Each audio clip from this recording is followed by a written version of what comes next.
Nós ainda colocamos na água o flúor. Imagine que o flúor é altamente tóxico.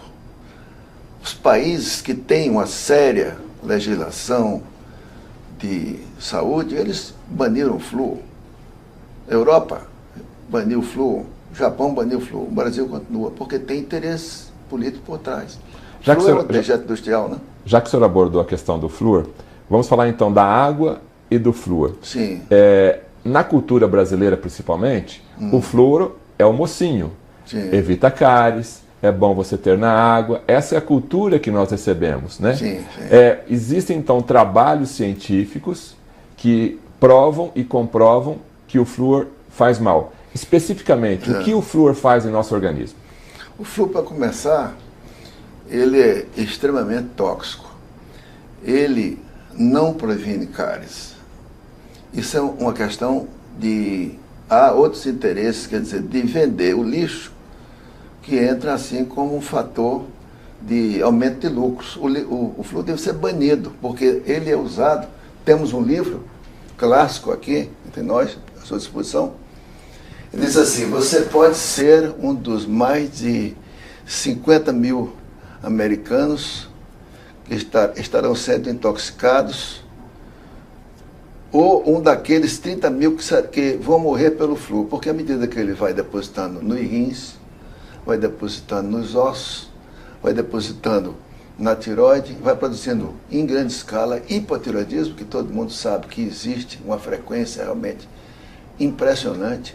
Ele produz câncer de boca, câncer ósseo, câncer da bexiga, câncer do fígado. O flúor é cumulativo no nosso organismo? Cumulativo no organismo. Nós não conseguimos eliminar. Não, acima de um certo ponto. Então, um nível pequeno não tem problema. Digamos, a água tem 0,05 ppm de flúor, mas se ela tiver acima de 0,6, e já se acumula, porque na hora de fazer a comida, a água evapora, mas não o flúor. E ele interfere com o magnésio. No livro do magnésio eu comento isso, que nós vimos também a grande frequência, a alteração, por exemplo, a produções de danos ósseos graves. Tudo isso comprovado cientificamente? Cientificamente, não tem dúvida. Isso tem trabalhos, e há nos Estados Unidos já a regressão, porque lá, como são estados diferentes, sabe-se o seguinte: a pessoa mora num estado que é fluoretado, passa para outro que não é fluoretado, até ao nível municipal. E então constata-se que a pessoa foi transferida de uma região fluoretada para uma região não fluoretada, e a consequência é que ela ficou boa do hipotireoidismo, que aqui nós sabemos que é muito grande a distribuição, e é tratado com remédios, quer dizer, tomado hormônios que são a tentativa. O simples fato, o motivo, a causa, a medida mais adequada seria remover o flúor. Remover o flúor? Remover o flúor. Resolve o problema da doença? Sim, mesmo quem já tem o hipotireoidismo? Sim, porque pode melhorar, porque retira, num determinado ponto, pode haver até melhora, como houve nos Estados Unidos. Já houve essa confirmação. Em termos de mundo, se nós pudéssemos dar uma percentagem, quantos países ainda fluoretam a água e quantos não estão fluoretando? 97% não fluoretam. 97% não fluoretam? É muito grande. Isso para nós é muito sério, né? Porque mostra que eu tentei já de várias maneiras, mas sempre existe uma peninha, uma dificuldade, porque considera-se que o flúor é importante. E os dentistas, eles não são culpados, eles então entraram aproveitando a história. Tem um livro aí, muito interessante sobre isso. Gostaria de depois mostrar, em que ele mostra o seguinte: o fato de passar o flúor nas crianças, de fazer a fluoretação na boca. Ele mostra que dos casos, houve a passagem do flúor, as crianças elas engoliram a substância e morreram intoxicadas pelo flúor. E o flúor na pasta de dente, que é a propaganda número 1? Também não é necessário. Tem outras pastas, aquilo tudo é comercial, porque cria uma situação que é melhor. O flúor é tóxico, então o primeiro passo é esse. Há regiões do mundo onde o flúor é naturalmente alto.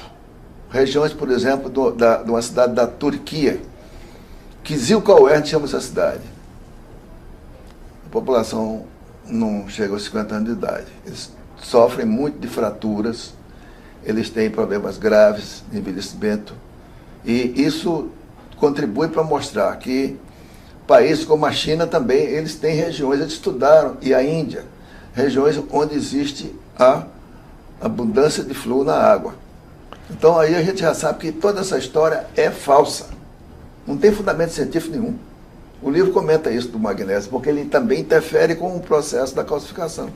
Ele calcifica tudo.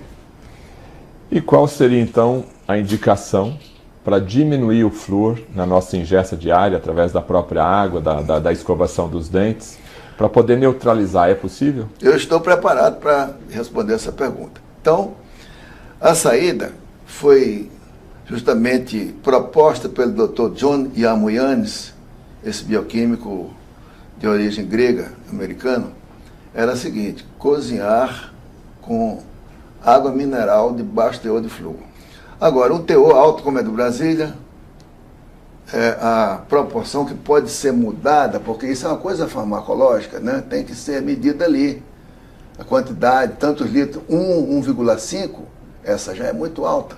Ela, quando ferve a água, passa para 8 ppm, 10 ppm, então a dose é alta. Ele não sai mais do corpo, ele já vai para os ossos, vai para a tireoide e para os rins.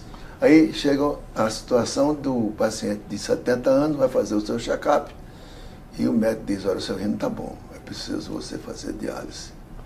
E então também evitar escovar dentes com pasta que contém flúor. Não precisa, pode usar outra pasta. E o fio dental, essa história de fluoretar e diminuir cárie nunca foi provado. Um grande cientista australiano tentou fazer isso, mostrando, ele fez um estudo sério e apresentou em Londres. Dr.